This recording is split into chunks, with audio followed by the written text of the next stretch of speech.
always kind of been plan A. I never thought about anything else in my life other than being a creative person. Since kind of probably being in my mother's belly, I was dancing and singing in there. So I think the plan A story came from my last year at school, where I began music, and I was skipping maths and science and English, never going to school.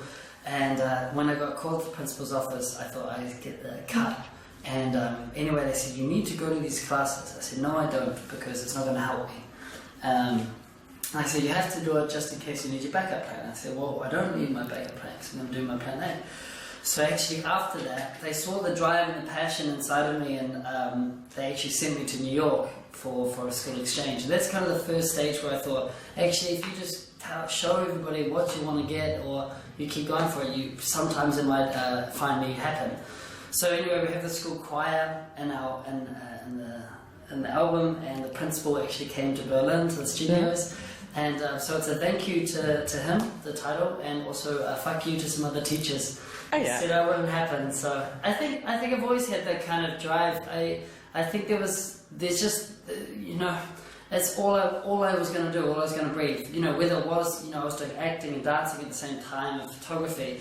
It didn't matter to me. I just needed to make things, and needed to create. I needed to be in the center of attention.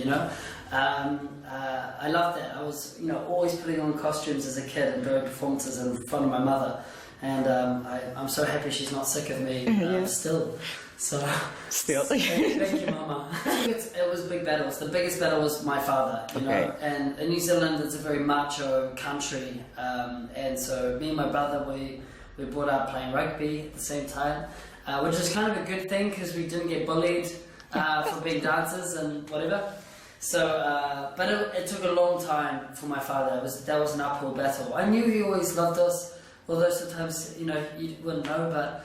It was kind of a Billy Elliot story. If you know, there's a film called Billy Elliot, and they're in the north of England, and he wants to be a ballet dancer.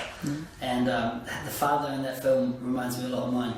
But last year he finally said, "What time's work?" And this is the biggest thing for me. But Mum was always there. Mum just had listened to it today, so she gave me a text, which is awesome. There's a few songs in there that are actually quite, I never talked to her about my problems with some family things, and I was a bit nervous to put some stuff on the album because she'll hear it. And my father, I don't know if he's going to hear it soon or later, but the song Heart of Gold, which is about me and him, I don't know what he'll say to that, maybe nothing. Maybe when he's about to die, he'll say something. So something represents me and kind of my journey to where I've come from to where this point is now. Like I would call this quite like an introduction, kind of whole complete piece of art. So there's so many different colours in the album. It's very diverse. It's not super directed into one path. And I think that's how it was for me, for my journey since coming to Berlin, to give music a 24/7 shot. It's been trying to write with different people, gather different sounds, explore where I could go, and I think that's what this album just shows. I guess from a melancholic songwriting point of view, it came from an artist called Damien Rice, who's this depressive wine drinker, Irishman, and I think that kind of always that underlining kind of sad lyrics is always there.